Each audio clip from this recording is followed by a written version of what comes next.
Perfect.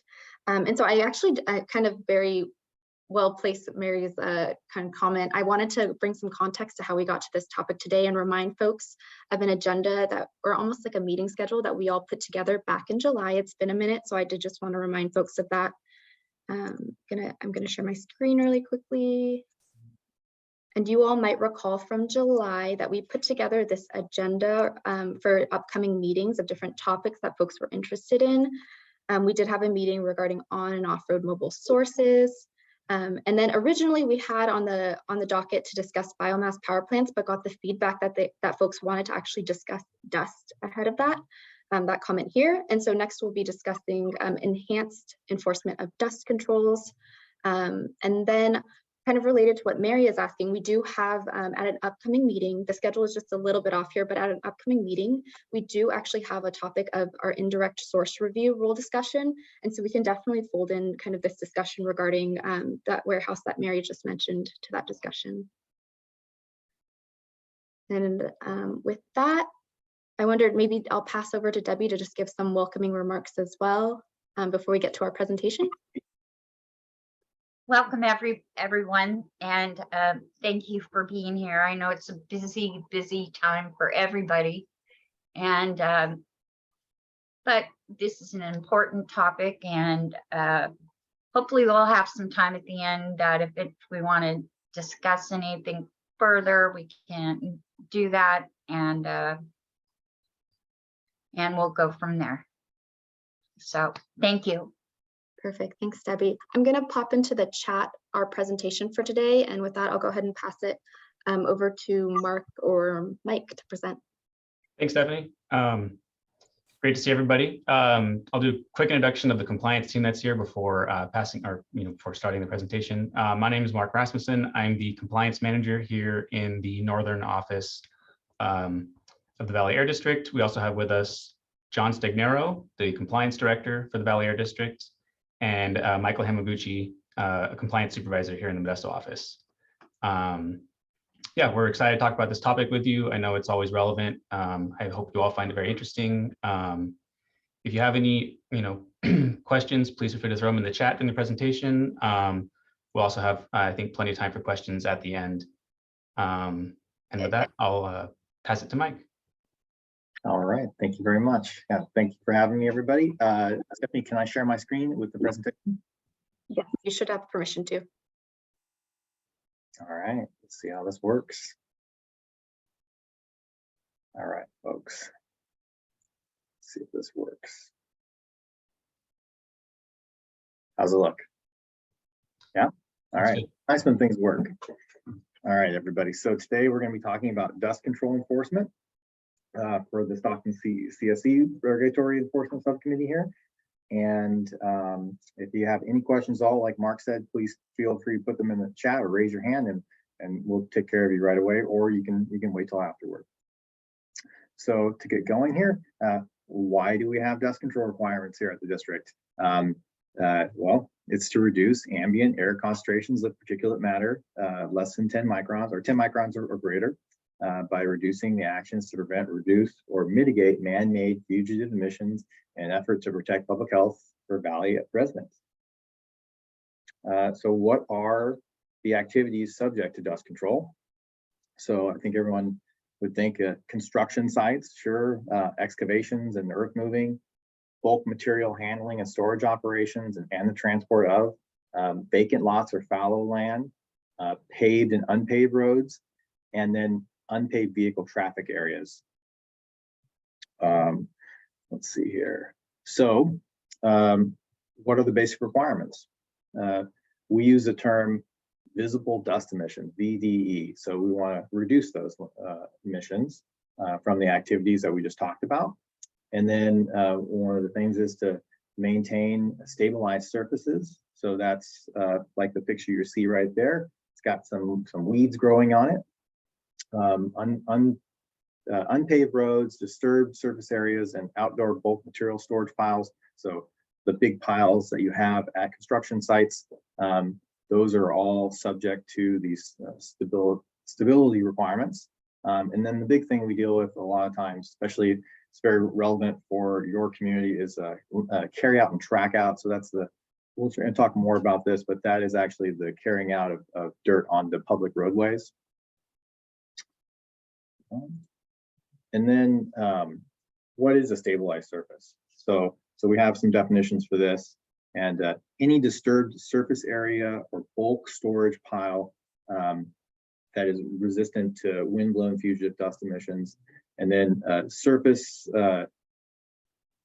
has to be stable, and it needs to meet certain criteria. So we use these terms: visible crust, and then we have some terms called the threshold friction velocity that requires some testing that we can do with our hands and with some equipment.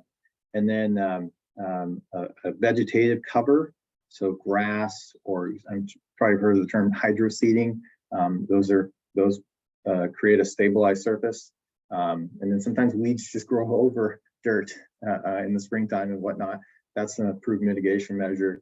And then you can have a combination of those two things we just talked about. And then also people could cover things, use plastic tarps or things, those types of things, or actually just apply water, which is, we're going to talk about that later.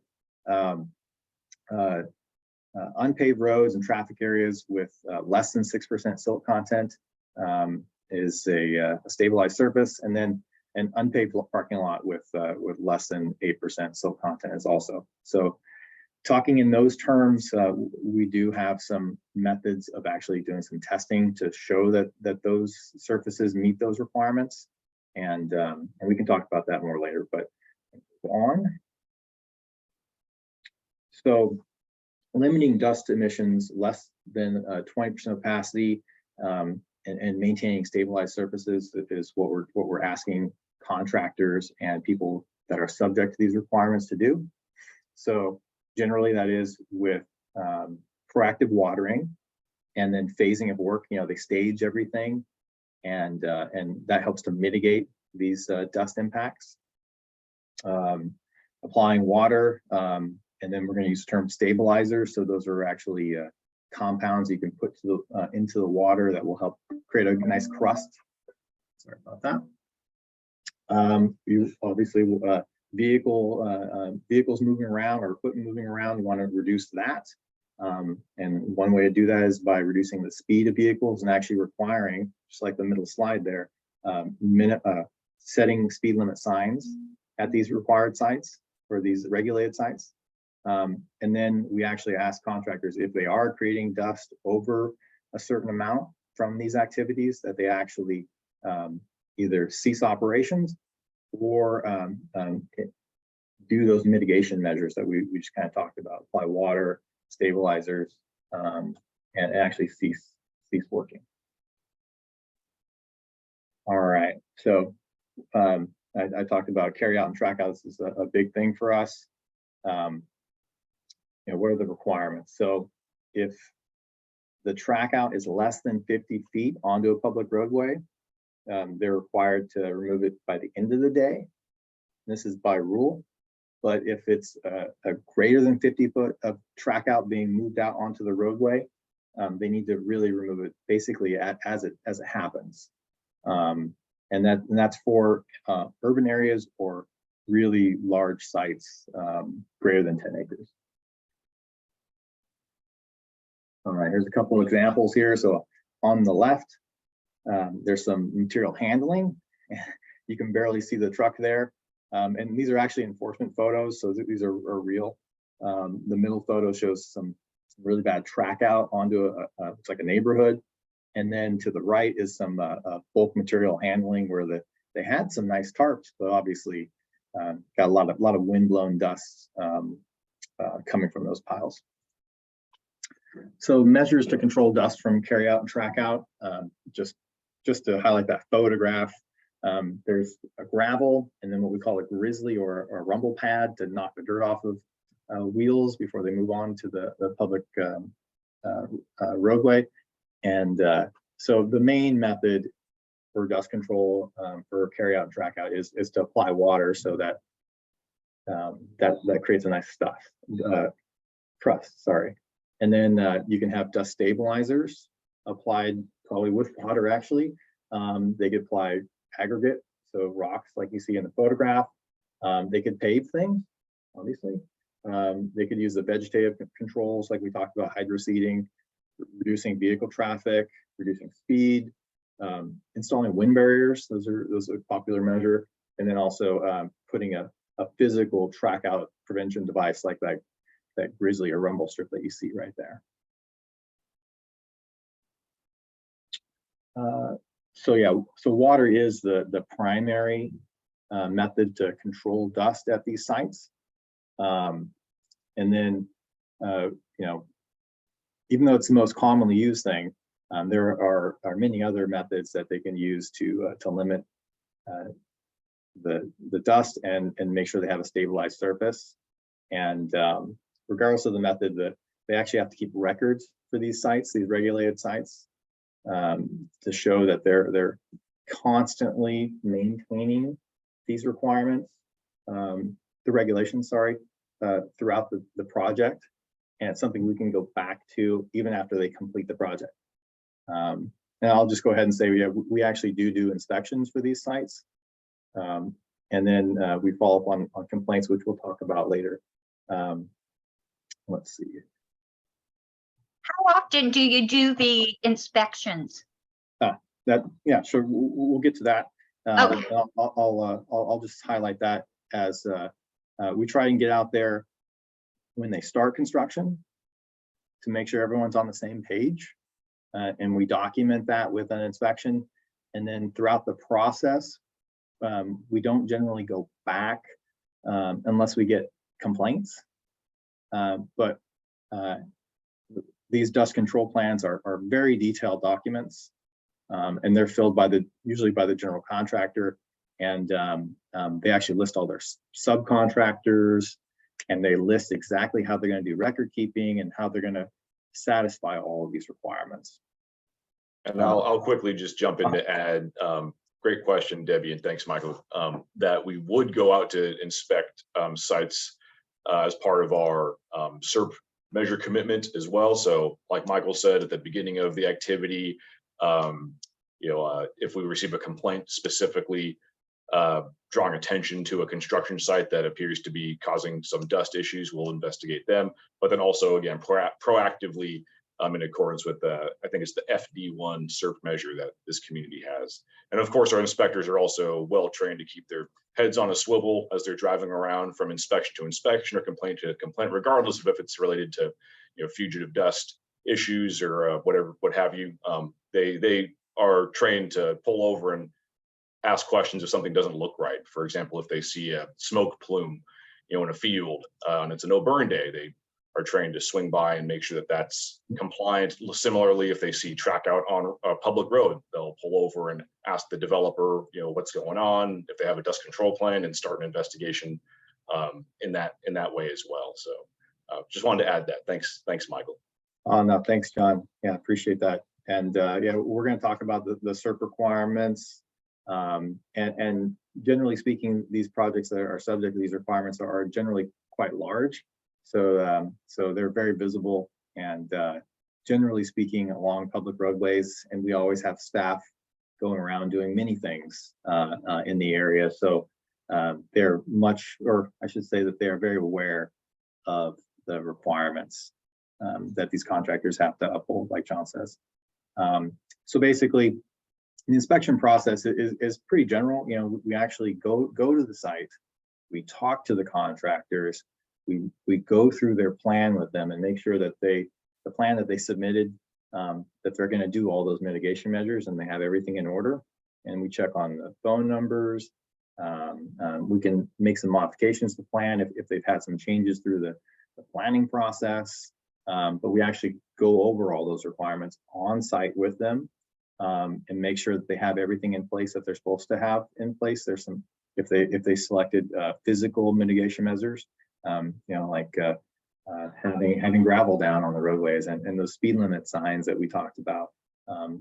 We check on all of those things, and any subsequent time we go back there to do an inspection, we go back over it with them, because some of these projects, and Mark probably talked about too, they could go on for years. in different stages. Or if we're talking about an Amazon warehouse, it might all go up in 2 months. Just depends on who's doing the building and what type of project it is. But no matter what, we review records, and then we also we'll do enforcement action if people aren't following those mitigations during the course of the construction work. So just, to reiterate, yes, we do walk the site. If we need to, we'll do any testing that needs to be done on the soil. We have some equipment for that. We'll use our eyes and our senses to make sure everything is being adhered to. And then, we'll document with photographs and enforcement actions if we need to. But I should also say, I think it's one thing I left out in this was that anyone that is subject to these requirements actually has to be certified to fill out the paperwork. They have to go through a 3-hour training course, certification course with us that we give out on a regular basis. So, it's a pretty high bar that we ask of these contractors that are subject to these requirements here in the valley. We review their records, and then we'll do enforcement actually if we have to. So to get to the SERP, inspections at these sites that are subject to we call it our Regulation 8 rules, our dust control requirements. The SERP, it's F1D, calls for enhanced enforcement of these rules and requirements in that AB 617 community for Stockton. And the agreement was that we would do at least one targeted enforcement during the middle 2 quarters, the second and third quarter of the year. And it would be targeted at our active dust sites that are subject to our dust control requirements. And not necessarily driven by complaints, but we always respond to complaints, no matter where they are. In this calendar year, 2023, we did 5 active site investigations just recently. This quarter. And 1 violation. I'm sorry. I was just going to say it's this quarter. Oh, I'm sorry. Q3. And we found 1 violation, and that was for having insufficient water application and track out records. That was on Navy Drive, and we'll actually look at a map of these sites. And then obviously, yes, we always respond to complaints as they come in, regardless of if they're subject to our dust control requirements or not. Hopefully everyone can see this and it fits your screen. So the green line is the AB 617 community for Stockton outline. These 5 points that are listed here, there are 4 in yellow and 1 in red. The 1 in red, the pin over to the left-hand side on 2500 Navy Drive, that was where we found the violation for insufficient records. Basically, they couldn't show us that they were doing everything they were supposed to be doing and keeping records for it. So that was an administrative violation. And also seeing where I spelled Mount Diablo wrong, so apologize for that. That's okay. So each one of these sites was an active site for construction that was required to submit a dust control plan and agree to mitigation measures for those. I'm sorry, Debbie, did you have a question? I do. On Navy Drive, the one that's in red, the violation. Who was the violator? It was, so we issued, and John, you chime in here too, or Mark, but I believe we issued a violation for the contractor and not the owner of the property. Right. Which the contractor was the one who was not keeping the records they were required to with the plan that they submitted. And who was that contractor? Do you remember? We can look into that and get back to you on that. Okay. I'm just thinking that maybe in the future that, that we watch that contractor, a little more carefully or something, or make up have a rule added that, if you have a first 1 violation, then you're more prone to get another inspection type of thing. Just a suggestion. Thanks, Debbie. And we do have something of an escalating penalty structure. So if there's for example, this contractor who got this NOV, if they had NOVs in the past, then they're going to have a larger fine this time. If it's their first, then should they be recalcitrant and continue to violate in the future, it starts to go up and up and up. So there is that incentive to comply that grows if there's continued non-compliance. Thanks, John. Yeah, and part of the mitigation for the violation is we make sure that they're in compliance, shortly after issuing the violation, whether it's a emission violation or record keeping violation. We do follow up with them and make sure that everything is above board. Right. So, and going into complaints here, which is, we respond to all complaints. How to file complaints, I just kind of want to go over this with everybody. You may have had this before, but we have an online portal on our website, valleyair.org. You can call one of our hotline numbers, 1-800 number that's listed there, or our Valley Air app. Hopefully you all have that by now as community members.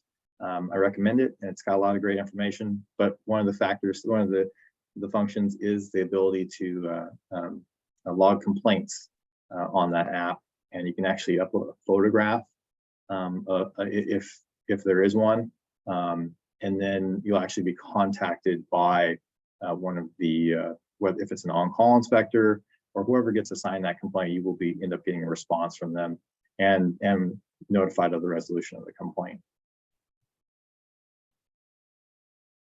And with that, that's the end of my presentation. So I'm gonna stop sharing my screen here.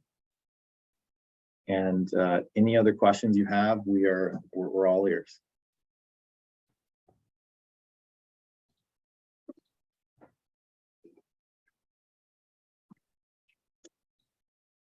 I have a question.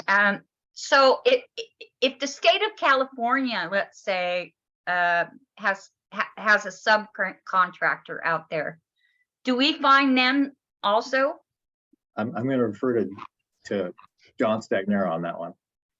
Yeah, no, we absolutely could. We like to prefer to issue the violation to whoever is directly responsible for whatever violation was. So if there's a contractor on site that let the dust escape and get onto public roads, we would issue the violation to them.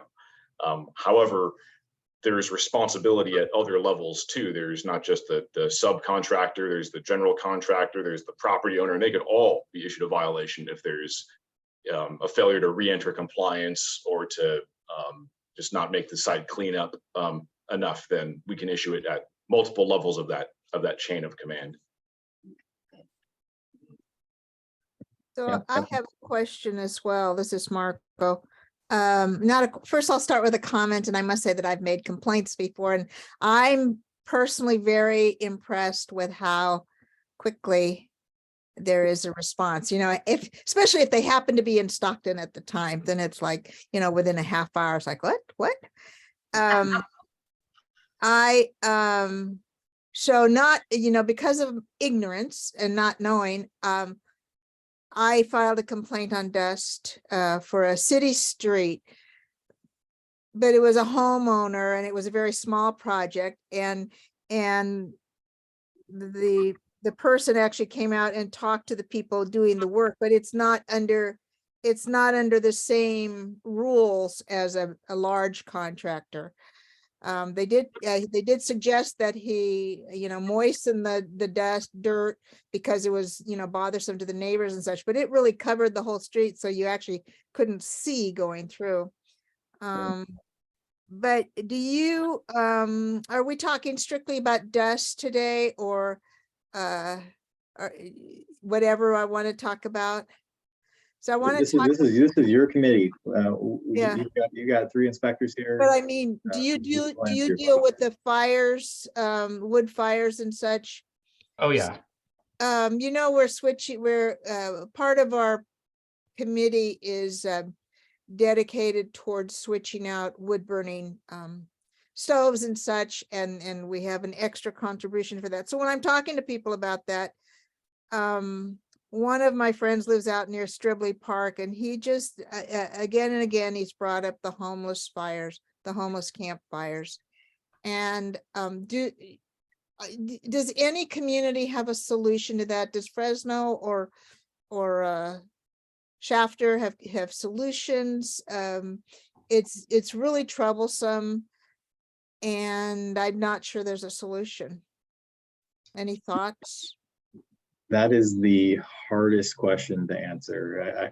I see John Patton.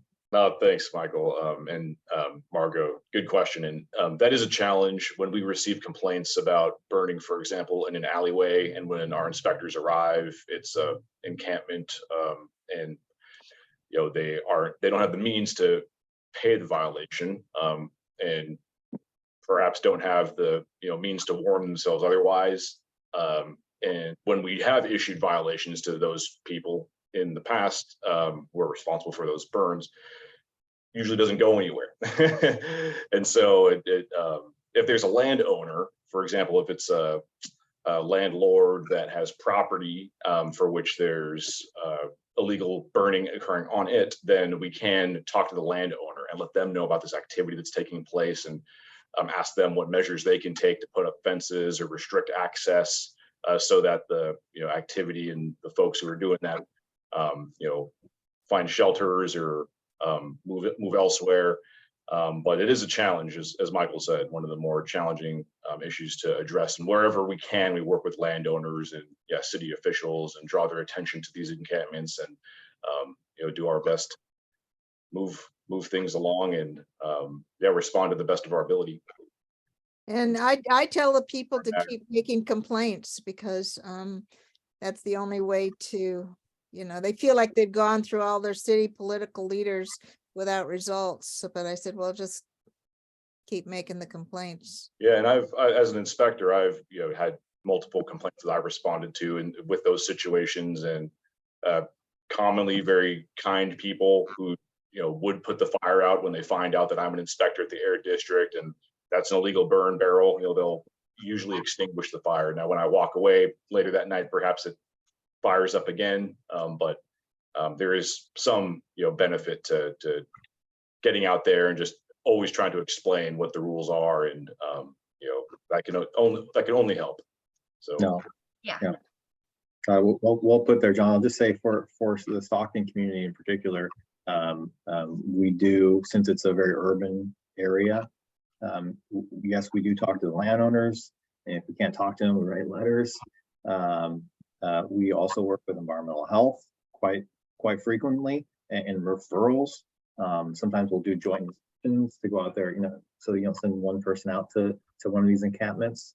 And then yes, we will contact the landowners, but we make every effort to actually let people know that they are generating complaints from the community. It's often an uncomfortable situation, but we do make sure to go out there. Oftentimes the landowner here, where the homeless are, is Caltrans. What do you do in that case? That's I'll overstep my bounds here, but yeah, we do have we know who to call Okay. at Caltrans. Their local office is a permitted operation, and then also we have some former coworkers that work there, and often they're the easiest actually to get a hold of off the freeways, and then we also deal with the reclamation districts for the San Joaquin County area, which is most of what we're complaints that we're getting on the sloughs. I'm sure you're very much aware of those. So and also I should say I left out the fire departments. There are we're always in contact with them. Yeah. Great question, by the way. Thank you, Margot, for the compliments too. Yeah, our complaints are, and that we drop everything to handle complaints. It doesn't matter which community it is.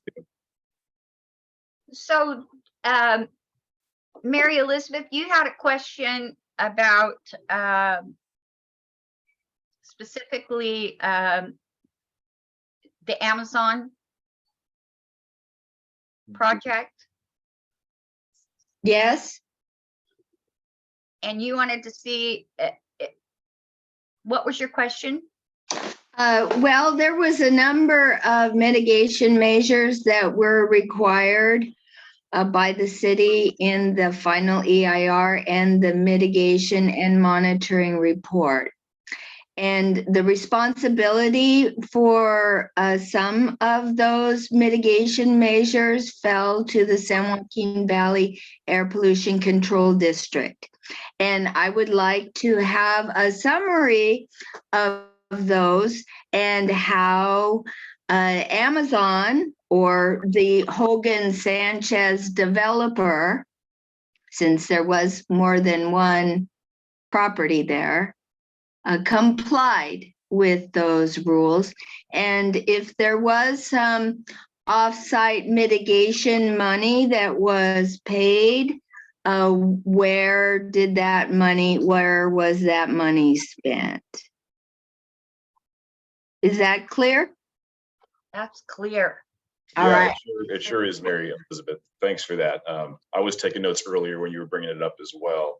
The Hogan Sanchez project, the Amazon warehouse off of Mariposa.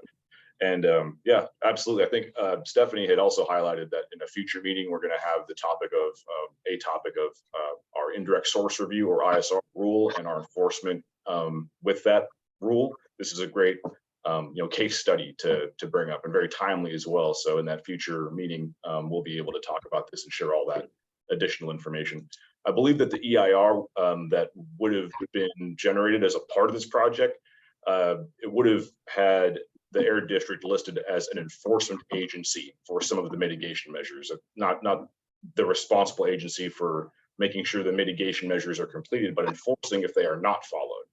And so that's what we would be engaged with. And if the developer didn't implement successfully, and as on the recurring matter that they might need to, then there could be violations issued, and we would be responsible for taking those actions.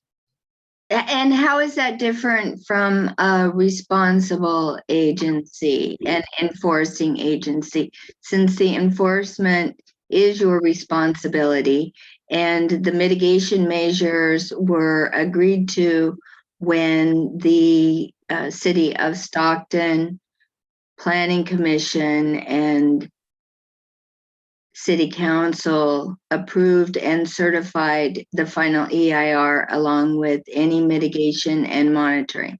Mm-hmm. Yeah, so I know that in the sequel world, there is a lead agency that's responsible for conducting the EIR. And then there are responsible agencies and commenting agencies that provide the lead agency with their thoughts on the project and recommend mitigation measures that the lead agency could include in their EIR for this project. They'll reach, cities and counties will reach out to water boards for mitigation measures that they'd recommend to reduce or minimize water impacts that a project might have. We do the same thing for the air quality impacts that projects might have. So we, in that case, would have been a responsible agency.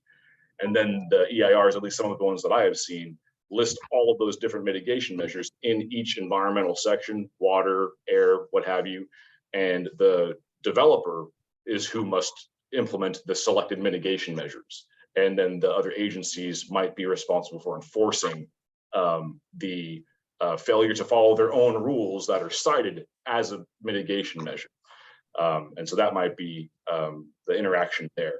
And then there could also potentially be non-compliance at the city or county level if a mitigation measure wasn't followed. So if we found a violation for a developer not complying with a requirement in the EIR to submit an ISR application, for example, then there could potentially be a violation on the city or county side for not following that specific mitigation measure, as well as our air district violation for just plainly not following our rules that they're required to follow. And furthermore, if a mitigation measure was recommended or in a EIR that wanted us to, or wanted a developer to submit, for example, an ISR application, that'd be odd because if it's not subject to our ISR rule, the cities and the counties wouldn't implement mitigation measures or put mitigation measures in an EIR that the developers wouldn't already have to follow when it comes to what a responsible agency is going to recommend that they have to do. I hope that makes some sense. There's a lot there. The ISR program and CEQA, it's a very, very fun and cool programs, but they're pretty involved. And so this next meeting that we have will be a good one. Mary, I see Nick. Did you have any? Did you turn your camera on? I don't know if you also unmuted. I couldn't tell if you wanted to add anything. Oh, no, I was just on a phone call, so I just. Okay, good to see you, Nick. I didn't know you were here. Thanks, John. This is Stephanie, and I just wanted to jump in and kind of offer. I will say, given that we've done we've done also ISR and direct source review discussions in other communities, it's a very big topic. And I want to make sure that we give kind of good time and like appropriate background to folks, because I know that for some folks, this might be a fully new topic. And so I think maybe at an upcoming meeting, we can plan to bring just like, what is ISR? And then like John is saying, we can bring it almost like a case study of the facility that Mary was mentioning at a future meeting. And I did want to offer to folks, we have kind of slated next up, folks have been interested in discussing biomass plants, but I'm hearing a lot of interest also in ISR. So if there's some reprioritization that wants to happen among this group, we can definitely accommodate that if maybe ISR is something that's of big interest that we want to discuss next, and then we can kind of return to biomass plants later. Or if folks are happy to and want to talk about biomass and DTE, we can definitely kind of plan for that at the next meeting. I just want to check in with the group.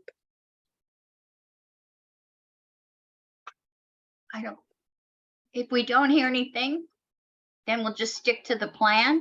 Okay. And then I think maybe the following month,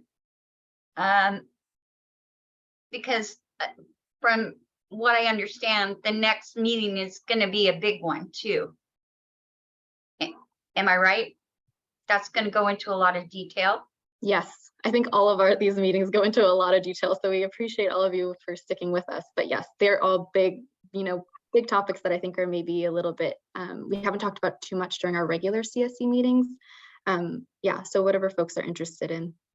But I think the following meeting after that, can we pull your screen back up, Of course. Stephanie? Yep.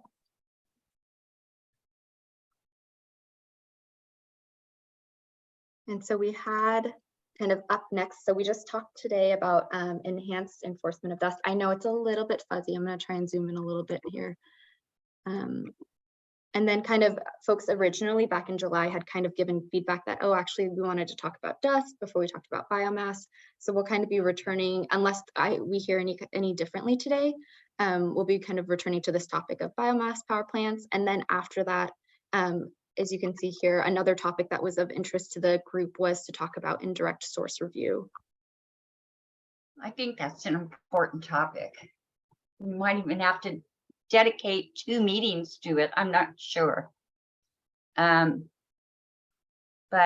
if we don't finish and we want to make some proposals,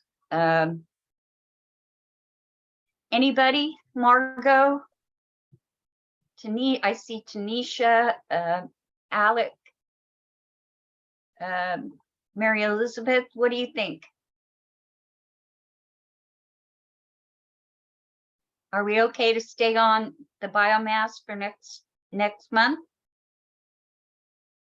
Sure, I'm always good if I can't wait to put in a public information request pursuant to the Government Act. Well, I mean, we can always switch things around. It's not a big issue, I don't think. So let's go ahead and switch them. Yeah, it sounds like Mary is interested in Debbie, I am interested in a lot of things. And that's very good. No doubt about that. And my government agencies are obliged to provide publicly available information upon request. The biggest polluter in our AB 617 community is the DTSC, DT or DE, what is it? ETE. DTE. Yeah, I got my governmental acronyms switched up there. That's the biggest polluter. And so I certainly would not ask for that to be put aside, because they produce more than any other stationary source in our AB 617. And I think that, you know, there were even some folks that drove over here this past summer, you know, concerned about that plant and the violations. So it sounds like we'll stick with our kind of original schedule. We're happy to do that, and we'll definitely get to all of the topics that are of interest to folks. That's good. Perfect. Thanks for that feedback, everyone.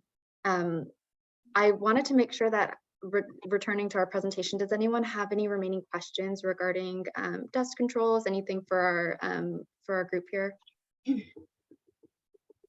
I have one more question. What are the chemicals and that are used other than water to spray Good. on the dust? Good question. So any chemicals that are going to be used have to be, I think they're DOT requirements. Basically, they have to actually be able to be flushed down a drain. So it's a SWEP requirement. I'm not sure if you're aware of that. Stormwater, sorry, not my department, but basically they're generally salts. Salts. Yeah, salts. So it's a magnesium chloride is the most common. And I think that's Epsom salt. Yeah, it is. Yeah, if my chemistry was good. So yeah, and I use it all the time. It's really good for your skin.